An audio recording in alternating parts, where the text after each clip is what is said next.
So after I lost my son, I had several people give me books on grief, how to deal with grief, and so on.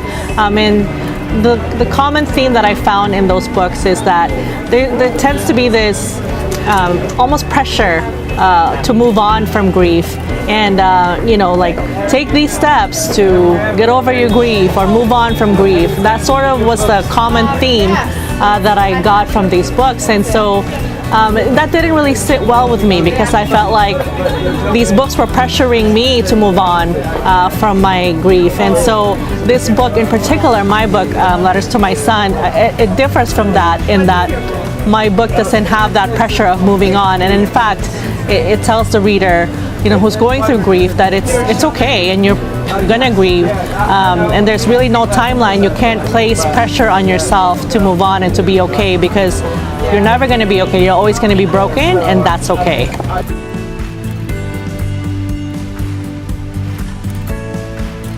I think anybody could be a writer. However, I think you really have to choose the topic that you're going to write about and something that you're passionate about, right? Like, you can't just pick a topic out of thin air and say, I'm going to write about that, and not really have the connection to that topic or be passionate about that topic. So yeah, definitely emotions come into play with it, and interest. Of course, you have to be interested in what you're writing in. So, but yeah, I think everybody can be a writer. You just really have to pick the right topic.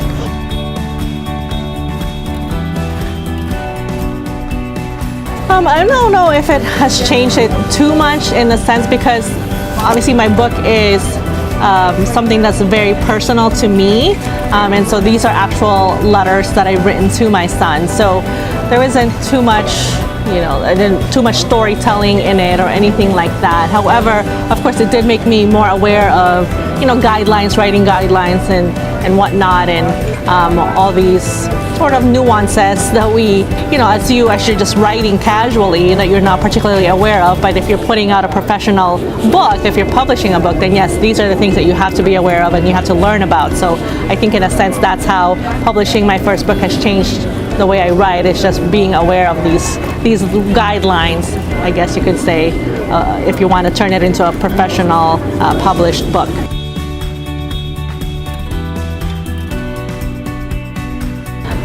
My advice would be, really, again, it goes back to that anybody can be a writer. So for aspiring writers, just make sure that you're writing about something that you're passionate about and that you really care about, or that you're interested in. Maybe something that you haven't found a book that that you've liked written about it, so you want to take that onto yourself. So that's really my main advice, because that comes through. You want your reader to, as they're reading your book, you want them to feel that sense of interest from you, and that excites them. I've always been an avid reader. I'm a bookworm. I love reading books, but definitely one of the number one books that have really shaped what I love about reading, and even with my writing, is Everything I Need to Know I Learned in Kindergarten by Robert Fulghum.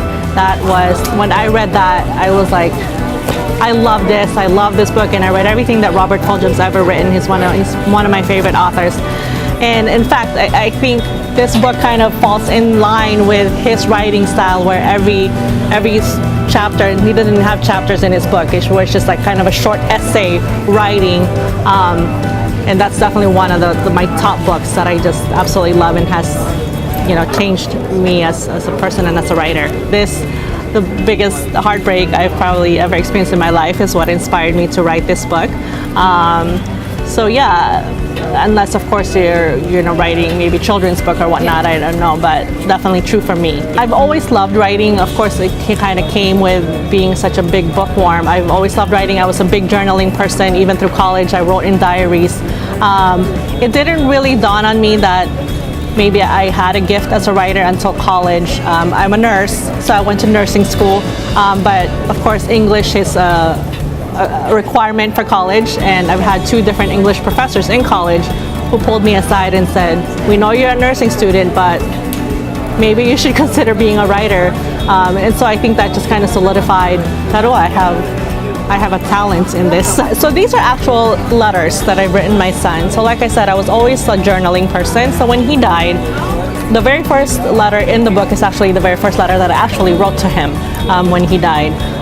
And I had about 4 different notebooks in my house that are scattered that I would just write in.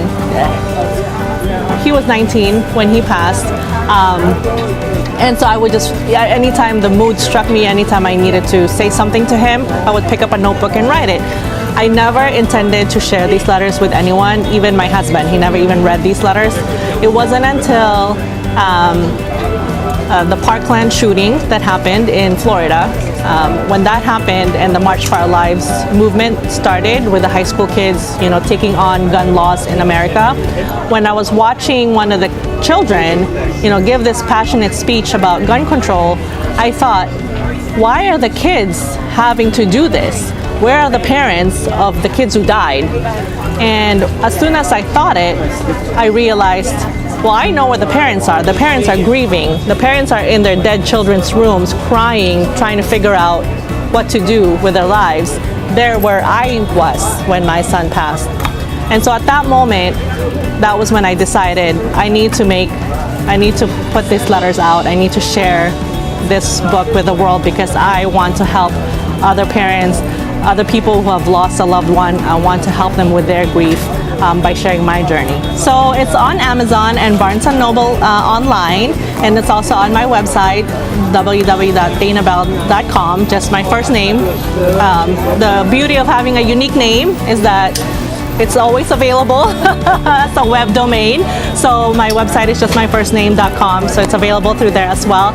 I do have an Instagram called Letters to My Son, so you can follow me on there, follow my journey through being a first-time author.